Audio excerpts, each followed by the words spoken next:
कांग्रेस सांसद और लोकसभा में नेता विपक्ष राहुल गांधी ने साल 2023 में बिहार में कराए गए जातीय जनगणना को फर्जी करार दिया है। जी हां, एक बार फिर जब 2025 आ चुका है और 2025 में दिल्ली के बाद बिहार में विधानसभा चुनाव होने जा रहे हैं, तो विधानसभा चुनाव से पहले राहुल गांधी एक बार फिर हमलावर रुख लिए हुए हैं। ऐसे में अब सवाल उठ रहा है कि क्या राहुल का ये बयान आरजेडी नेता तेजस्वी यादव के लिए नई मुश्किलें खड़ी कर सकता है? क्योंकि अगर याद किया जाए तो तेजस्वी यादव ही वो शख्स थे जिन्होंने जातीय जनगणना को लेकर आवाज उठाई थी। आपको याद दिला दें कि बिहार में जब 2 अक्टूबर 2023 को जातीय जनगणना की सर्वे रिपोर्ट आई थी, तो उस वक्त प्रदेश में नीतीश कुमार के नेतृत्व वाली महागठबंधन की सरकार थी। आरजेडी और कांग्रेस भी इसी सरकार का हिस्सा थी। तेजस्वी यादव ने बिहार में जातीय जनगणना कराने का श्रेय लिया था और दावा किया था कि उनके दबाव की वजह से ही नीतीश कुमार ने बिहार में जातीय सर्वे करवाया है।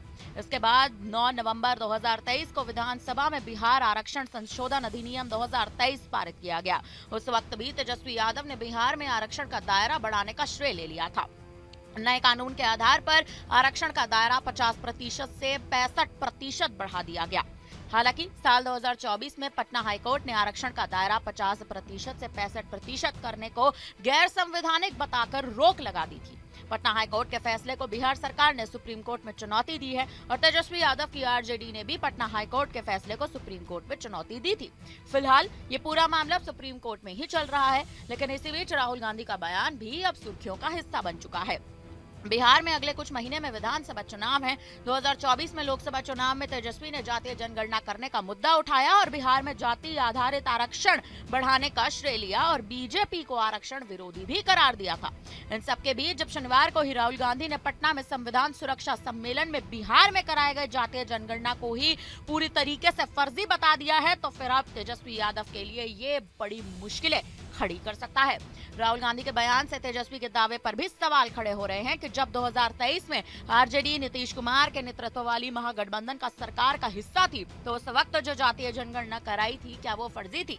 जातीय जनगणना को फर्जी बताने से खुद राहुल गांधी के ऊपर कई सवाल भी खड़े हो रहे हैं। क्या उन्हें इस बात का एहसास नहीं था कि जब महागठबंधन सरकार ने बिहार में जातीय जनगणना कराई, तो उस वक्त कांग्रेस भी उस सरकार का ही हिस्सा थी और कांग्रेस ने भी बिहार में जातीय जनगणना के लिए सहमति जताई थी। बिहार में कराई गई जातीय जनगणना को फर्जी बताने वाले राहुल गांधी का बयान अब न सिर्फ आने वाले दिनों में तेजस्वी यादव के लिए मुश्किलें खड़ी कर सकता है, बल्कि खुद राहुल गांधी की तरफ से इसे सेल्फ गोल माना जा रहा है। बिहार जैसे राज्य में जहां पर जाति के आधारित राजनीति सर चढ़कर बोलती है और जहां अगले ही कुछ महीने में विधानसभा चुनाव होने वाले हैं, आखिर कैसे तेजस्वी यादव अब जातीय जनगणना का श्रेय लेंगे और कैसे उनकी पार्टी खुद को दलित और पिछड़ा का हितैषी बता पाएगी, ये देखना बेहद अहम होगा।